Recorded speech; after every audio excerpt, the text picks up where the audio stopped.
To begin with, I will explain everything that you will need. First, take the evaluation board on which RN5T5611 is mounted. USB interface board to communicate with the PC. USB cable to connect the interface board to the PC.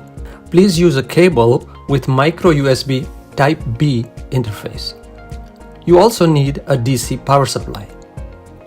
PC to exercise the supplied software.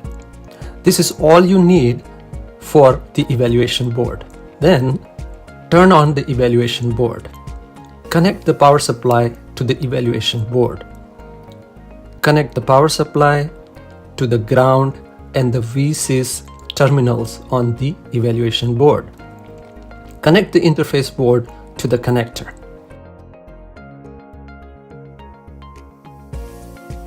Connect the USB cable to the interface board and the PC.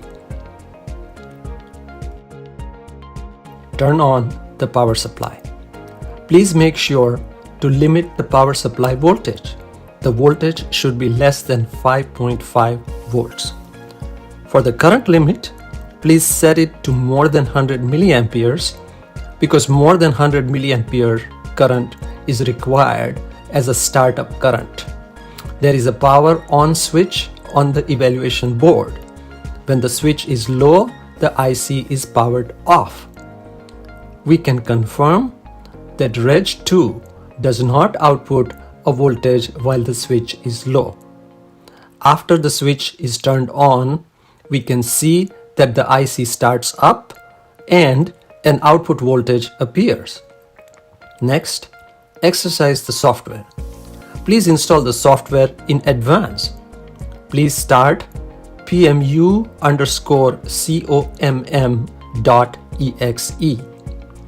Please check the monitor tab and check the comment at the bottom left corner of the application display to see whether it displays ready. If ready is shown, the evaluation board is ready. If it is not ready, no device detected is shown. Please check USB cable connection or PC driver setting. If you see ready, you can proceed to the next step.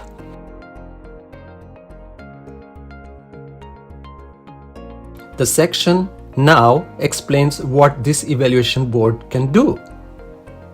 This section shows the demonstration.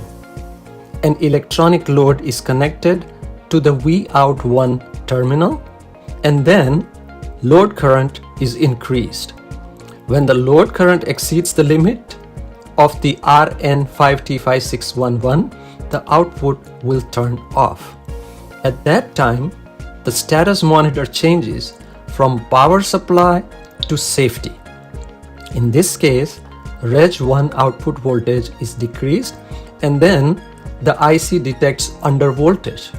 The status monitor shows UV detect. UV stands for under voltage. In order to recover from the safety state to normal state, please push the reset button on the evaluation board. Now you will be able to see that the IC has recovered to the normal state. Next, change the overvoltage detection setting for Reg 3. Connect the Vout3 terminal to the power supply. At present, the overvoltage detection setting is 2.9 volts. If 3.0 volts is supplied to the Vreg3 terminal by the power supply, the IC detects overvoltage detection and the IC state indicates safety. Next, let's change the overvoltage detection setting. Please push reset button to recover to the normal state. Enter the value directly or it can be set by using the cursor. For example, enter 3.2 into the box and press the right setting button. In that state, if 3.0 volt is supplied to the Reg 3 terminal, the IC does not detect overvoltage condition. The IC stays in the power supply state. Thank you for watching this demonstration video. If you have further questions, please contact Nisshinbo Micro Devices Incorporated.